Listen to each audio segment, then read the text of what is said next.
강경화 후보자가 위장 전입에 대해서 인정을 했습니다. 해명도 했습니다.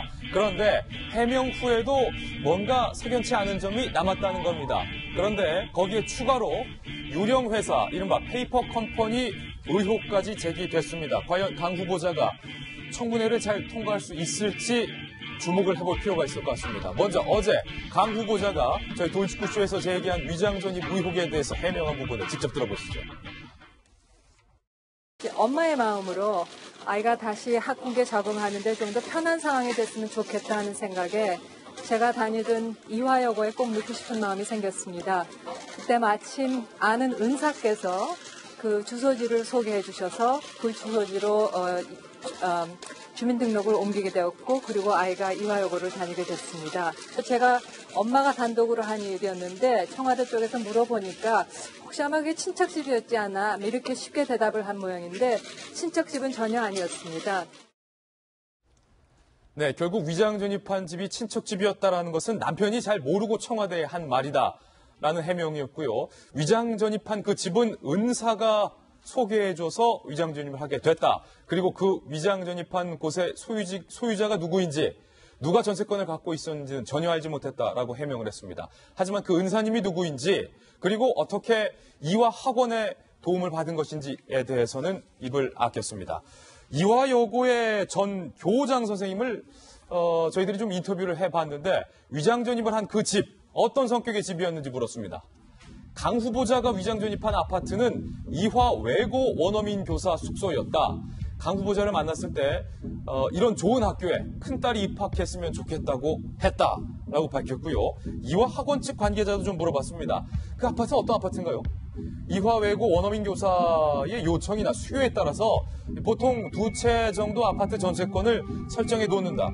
결론적으로 말하면 이화 외고의 원어민 교사 혹은 교장 선생님이 머무르는 그런 학원의 아파트, 그 아파트에 위장 전입으로 들어갔다는 것인데 이것을 강 후보자는 알지 못했다라고 해명을 한 것입니다. 정성희 위원님, 강 후보자가 해명은 했지만 거짓말 논란에 대해서는 일부 해소가 된 것 같아요. 그런데 과연 학원의 도움을 받아서 위장 전입을 한 것, 이 부분에 대해서는 의혹이 좀 남아 있어요. 어저께 예측한 대로 의도적인 거짓말이라기보다는 잘 몰랐던 사안이 있을 수 있을 것 같고요. 근데 그런 상황에서 말한 대로 그 아파트, 문제의 아파트는 교장 선생님이 개인 집이 아니라 학교 측에서 임대하고 있었던 것이고 학교 측으로 주소를 옮겼는데, 그러니까 강 후보자가 그 공인으로서 외교관으로서의 자기 관리를 좀 소홀히 했다는 점은 굉장히 아쉽습니다. 근데 이제 문제가 하나 더 커진 게 이화학원이 장 후보자가 장녀를 학교로 옮기는 데에서 학교 차원에서 도움을 줬다는 거예요. 이른바 특혜 논란이죠. 그렇죠. 그러니까 이게 우선은 그런 원어민 숙소의 주소를 알 수 있는 사람이 학원에서 그 이화 학교 측에서 몇 명이나 될까요? 아마 고위 관계자일 겁니다.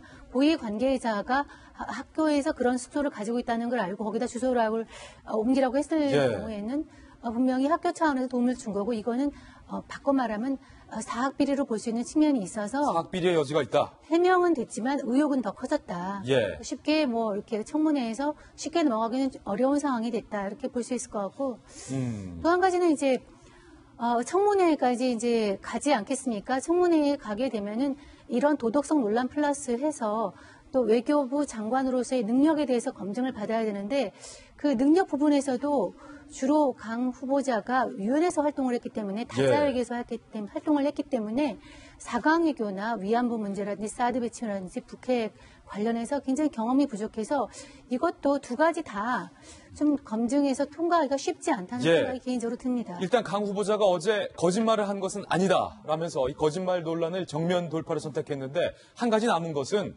그렇다면 이화학원 측의 도움을 받아서 결과적으로 위장 전입도 했고 큰딸이 입학한 과정에서 이른바 특혜를 받은 것 아니냐라는 논란에 대해서 어떻게 해명할지가 청문회에 남은 과제입니다.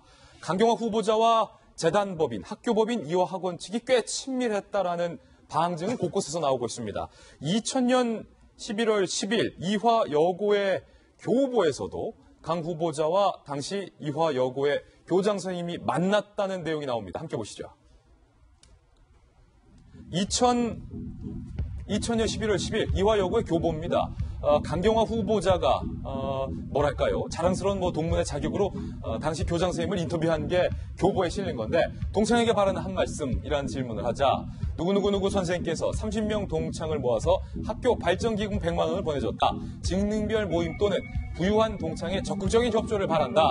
꽤 친밀했구나라는 것을 알 수가 있습니다. 그리고요, 이런 질문도 있습니다. 자립형 사립고의 진행 상황은 어떠한가? 입법 예고돼 있다. 국회 상정 중이다. 2002년부터 실시할 예정이다. 완벽히 준비할 것이다. 상당히 학원 측과 강 후보자가 2000년대부터 돈독한 관계를 유지했구나라는 것을 알 수가 있는 대목이고요.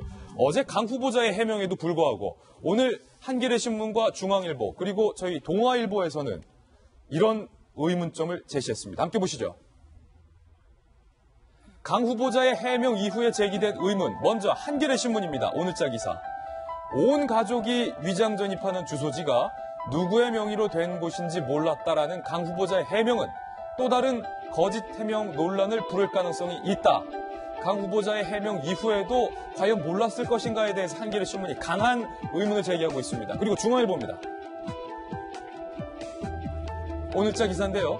강 후보자의 뒤늦은 해명에도 그가 학교 측의 도움을 받아 위장 전입을 했다는 사실이 확인됨에 따라 청문회 통과는 만만치 않을 전망이다. 거짓말은 차치하고서라도 학교 측에게 특혜를 받은 것 아니냐라는 의혹에 대해서 중앙일보는 지적했습니다. 그리고 오늘자 동아일보입니다. 이화학원이 전세권을 소유한 아파트를 강 후보자가 학교 측에 묵인 없이 어떻게 주소지를 옮길 수 있었는지 의문이다. 오늘 동아일보는 적어도 학원 측은 강 후보자가 전입했다는 사실을 알지 않느냐라는 점을 꼬집었습니다.